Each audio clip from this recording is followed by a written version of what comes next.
Consumer insights data and the stories it can tell. Welcome to Thank God It's a Story Saturday, a weekly video series where I share stories with you that you can use to make your messages stick. Over the last 3 weeks, I've been working with consumer insight teams of a fast-moving consumable goods company, and I am really surprised by the kind of stories that this data that these people get can tell.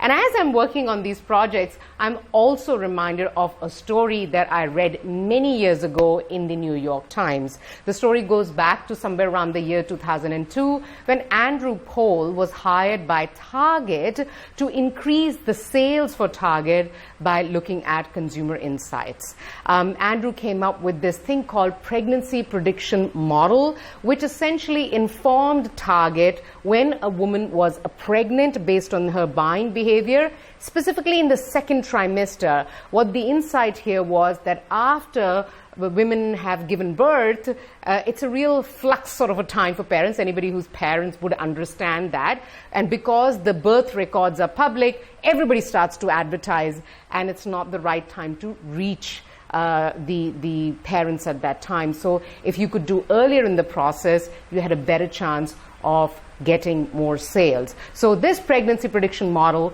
did that. Now, just about a year after this model was launched, one day outside of the Target store in Minneapolis, a gentleman walked up looking really upset and angry and demanded that he gets to see the store manager. So the store manager comes out, and this gentleman has in his hands a lot of these vouchers that have been sent to his house from Target. He gives these vouchers to the store managers and says that my daughter received all these vouchers in the mail, telling her about, buying pregnancy clothing, maternity clothing, furniture, baby photos, etc. And she's only in high school. What are you trying to do? Are you trying to get her to become pregnant? He looked really, really angry.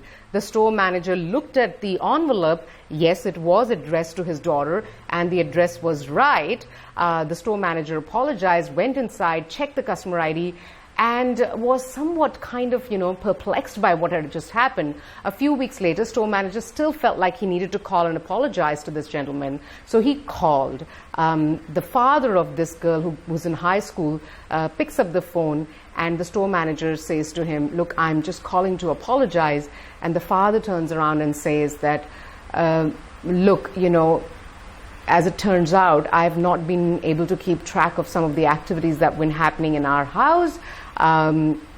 My daughter is actually due in August," and he was obviously embarrassed, "and I owe you an apology."